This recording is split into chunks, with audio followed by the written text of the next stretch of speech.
Hello, this is World News Program. I'm your host, Karim Zachary. Coming up next are the top stories. Occupation forces commit 12 massacres, resulting in 142 deaths and 278 injuries in Gaza, making the death toll climb to 24,762 since October 7.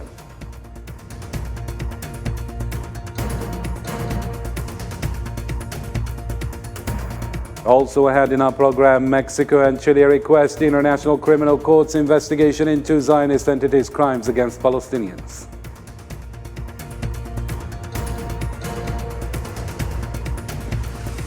And Prime Minister Nadir Al-Arbawi delivers President Tebboun's speech at Non-Aligned Movement Summit in Kampala, affirming Algeria's promise to defend just causes, including Palestinian cause, at UN Security Council. The details after the break.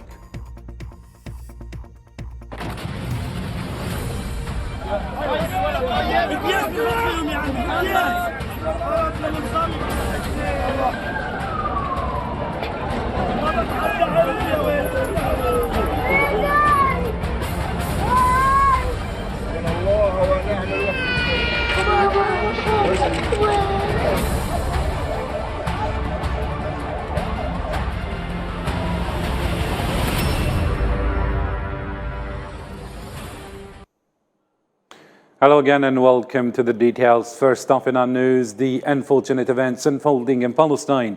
The occupation forces conducted 12 massacres in the last 24 hours in Gaza, resulting in 142 deaths and 278 injuries. The death toll from Zionist aggression has now reached 24,762 martyrs and over 62,000 wounded since October 7th.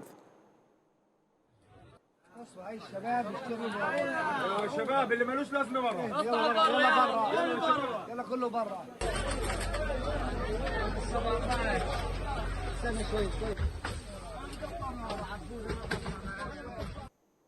8 Palestinians were killed and several others were injured on Friday morning when the occupation aircraft bombed the home of a Palestinian family west of the city of Khan Yunis in the southern Gaza Strip.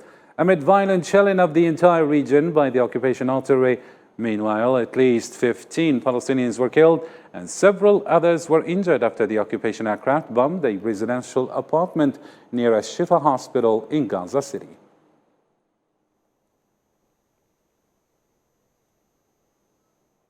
Francesca Albanese, the UN Special Rapporteur on Human Rights in the occupied Palestinian territory, stated that Israel's violent bombing of Gaza, causing widespread destruction and killing thousands, constitutes a violation of international law. She called for respecting international humanitarian law to safeguard civilians, the sick and the wounded. Israel has done a series of things that are very illegal, very illicit. What has happened is more than 100 days of incessant bombings. The first 2 weeks, 6,000 bombs were used per week in very crowded areas. What is happening in Gaza is ethnic cleansing, and Israel attacks on structures such as hospitals and educational centers have caused an apocalyptic and monstrous situations for civilians, including thousands of children. The Euro-Mediterranean Human Rights Monitor reported over 1,000 Palestinians killed and about 20,000 injured by the occupation in the past week after International Court of Justice hearings on genocide claims in Gaza. Despite the ongoing lawsuit, the Zionists continued deliberate military attacks on Palestinian homes, even in non-hostile areas.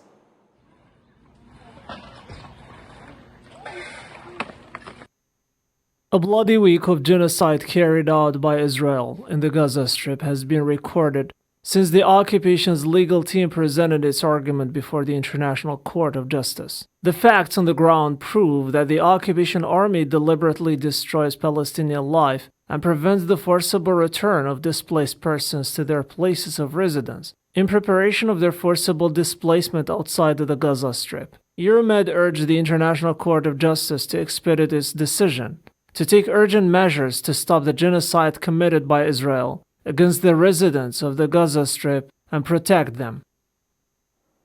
And as a direct impact of Zionist aggression in Gaza, and for many who fortunately survived the aggression, many Palestinians still have to undergo amputations and surgeries without anesthesia due to hospital shortages caused by the ongoing siege and bombardment. More with Hussein Burkan.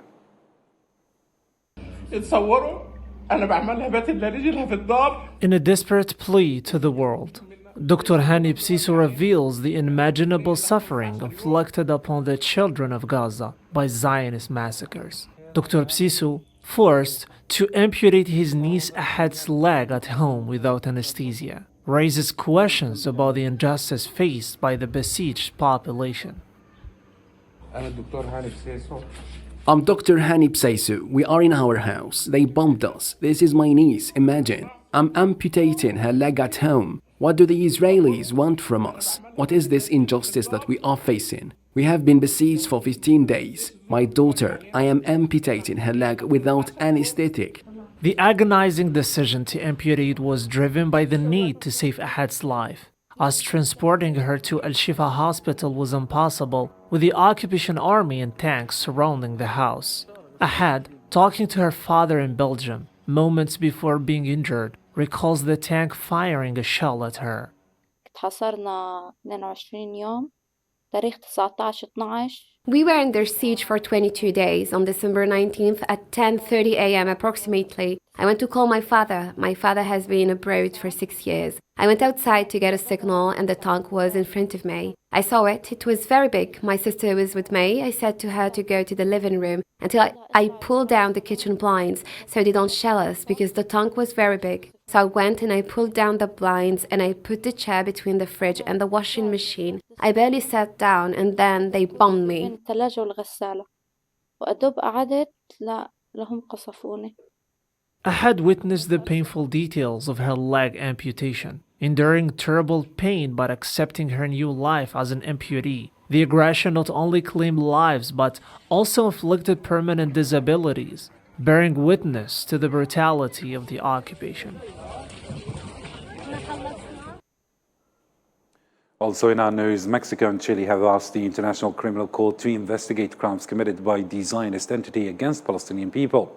In a statement, Mexican Foreign Ministry said the action by Mexico and Chile is due to growing worry over the latest escalation of violence, particularly against civilian targets.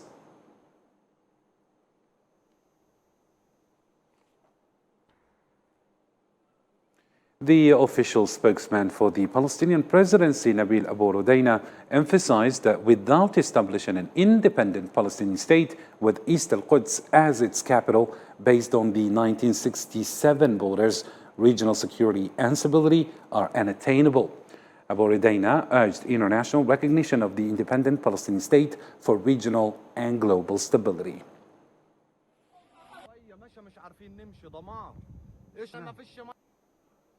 Algerian President Abdelmadjid Tebboune, represented by Prime Minister Nadir Al-Arbawi at the Non-Aligned Movement Summit in Kampala, emphasized Algeria's commitment to defending just causes and fostering dialogue during its UN Security Council mandate.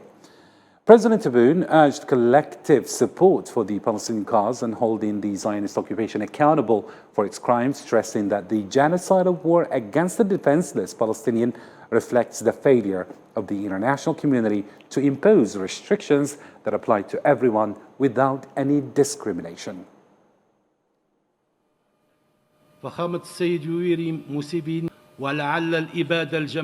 The ongoing genocide perpetrated by the Zionist war machine in the occupied Palestinian land, particularly in the Gaza Strip, is a clear example of the failure of the international community to impose restrictions that apply to everyone without any discrimination, as the Israeli occupation ignores the resolutions of international legitimacy without any accountability or punishment. In similar news, leaders of non-aligned movement countries on Friday denounced Zionist military campaign in Gaza. Members of the 120-member bloc demanded an immediate ceasefire in Gaza during their annual summit. Nabil Khazini reports. There were 120 members of the non-aligned movement, all gathering here in Uganda, sitting on a round table with Gaza and its suffering echoing on the walls of this hall, where all leaders attending the summit spoke in one voice, saying that Gaza needs an urgent ceasefire, where all kinds of Zionist aggression must stop immediately. وفي ظل هذا الوضع المأساوي يتعين علينا جميعا. In light of this dramatic situation, we all must stress with a loud voice that the time of non-accountability and non-punishment is over, and we should pool our efforts to plead for upholding the truth and enshrining the priority to recourse to binding legal obligations in line with the resolutions of international legitimacy. South Africa said that the war in Gaza demonstrated the incompetence of the United Nations, especially the Security Council, where the United States used its veto against a number of resolutions criticizing the Zionist entity. Algeria had called earlier to revive and activate the role of the group of non-aligned movement countries represented in the Security Council and to mandate this bloc to take efficient initiatives in order to stop the Zionist aggression against the Gaza Strip and lift the siege imposed on it, something leaders here have spoken about. The non-aligned movement should be used to exercise considerable influence, particularly at the UN, for the effective transformative process for a better common future. The non-aligned movement formed during the collapse of the colonial systems and at the height of the Cold War has played a key part in decolonization processes. Also in our file, Algerian Foreign Minister Ahmed Attaf met with Palestinian Foreign Minister Riyad al-Maliki to discuss recent developments in the Gaza Strip. Both parties agreed to enhance coordination and increase diplomatic pressure on the Security Council to fulfill its responsibilities, including imposing a ceasefire and providing international protection for the Palestinian people.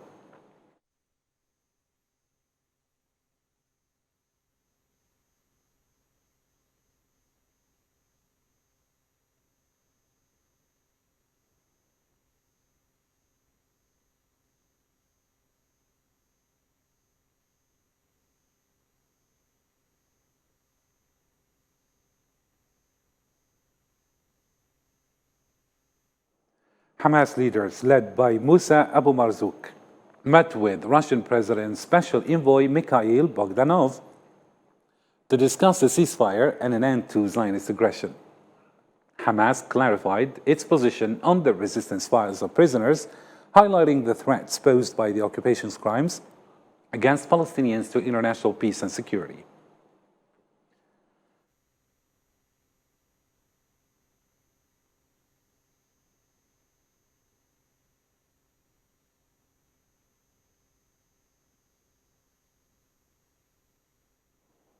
Palestinian resistance movement Hamas condemns Netanyahu's statement as a reaffirmation of Zionist denial of Palestinian existence and their rights. The group views through a statement that these aggressive declarations are a response to peaceful solutions and normalization projects which Washington is trying to promote in the region.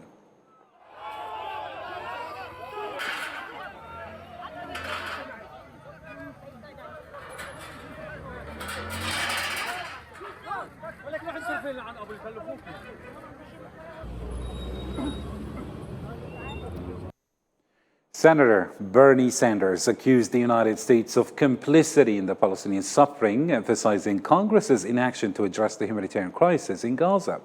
He expressed difficulty of understanding the lack of intervention by the Congress to stop Gaza's genocide. For her part, Democratic Senator Elizabeth Warren criticized Netanyahu's refusal to establish a Palestinian state post-war, deeming it dangerous and in contradiction to U.S. policy.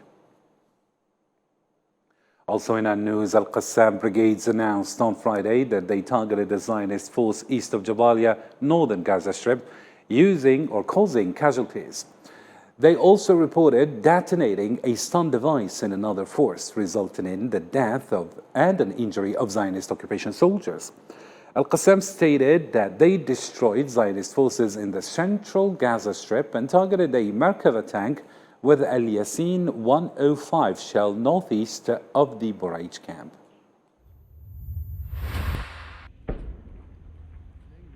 يلا توكل. الله أكبر.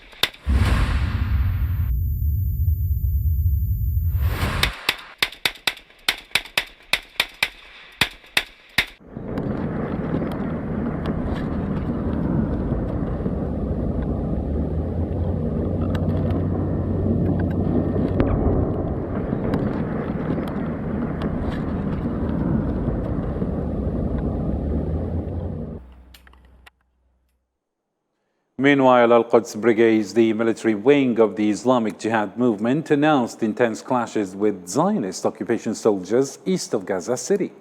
They reported using machine guns in the front lines and bombing soldiers and vehicles with mortar shells near the Borage camp and a Zaytun neighborhood.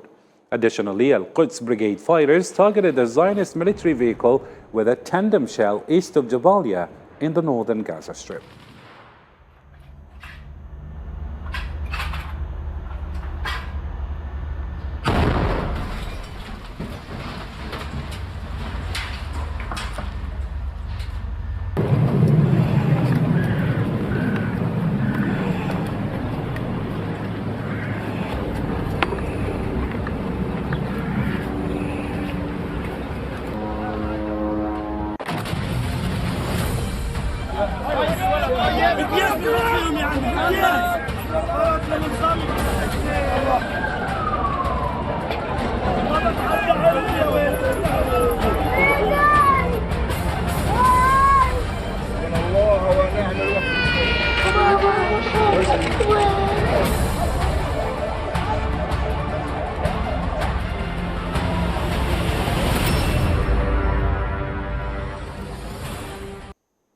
Also in our news, the Houthi group claimed to have hit the American ship Kim Ranger in the Gulf of Aden with naval missiles, as announced by their military spokesman, Yahya Sari. He warned of an unavoidable response to what he described as American and British attacks. Despite this, he emphasized the ongoing navigation traffic in the Arab and Red Seas, excluding the ports of occupied Palestine. The Pakistani Prime Minister's office stated that Pakistan and Iran, despite recent cross-border airstrikes, can resolve minor differences through dialogue and diplomacy. Following a call between the foreign ministers of both countries, Islamabad announced an agreement by Tehran or with Tehran to de-escalate the situation and emphasize the need to strengthen cooperation.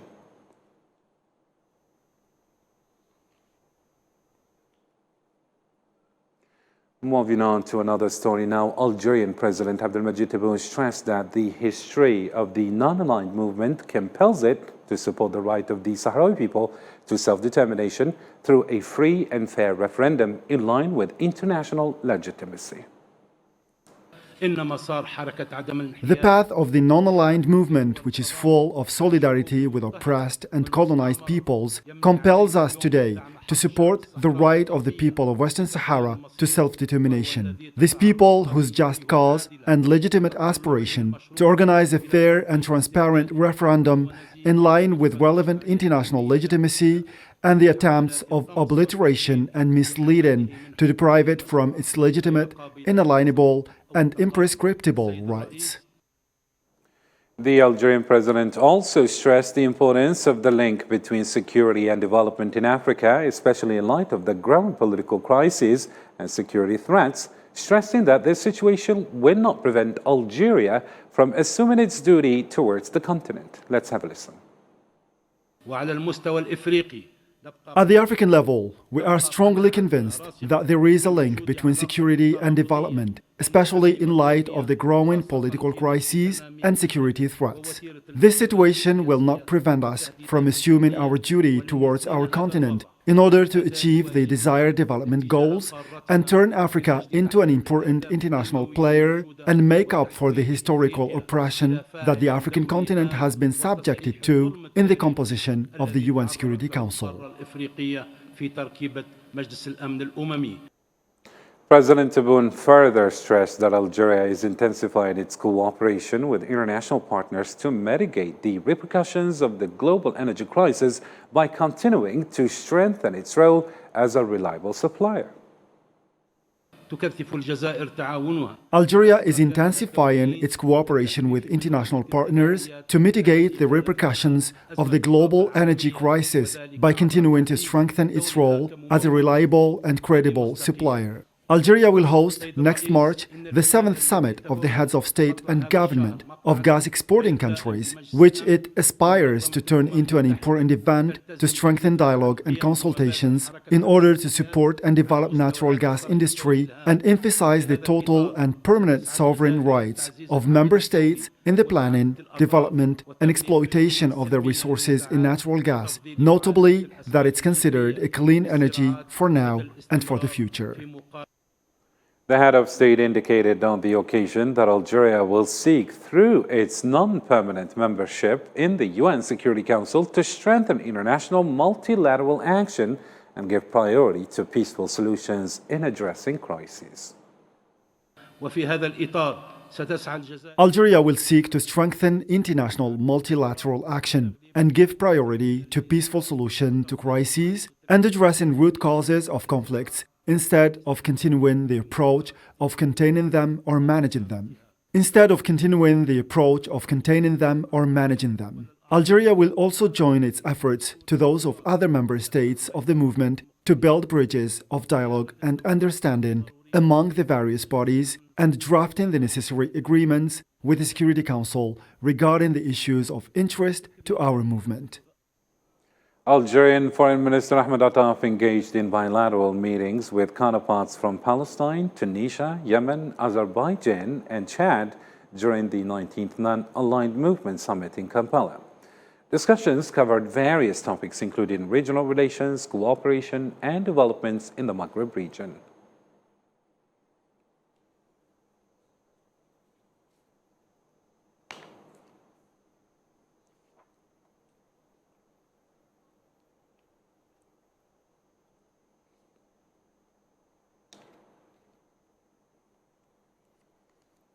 And finally, in our news, the Cape Verde Islands national team secured the top spot in Group 2 by defeating Mozambique with 3 unanswered goals in the second round.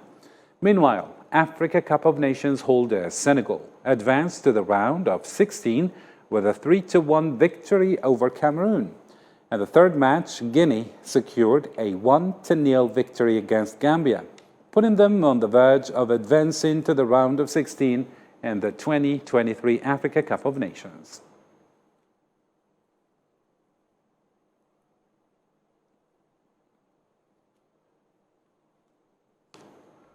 That's all for tonight's program. Thank you for tuning in. Have a good night.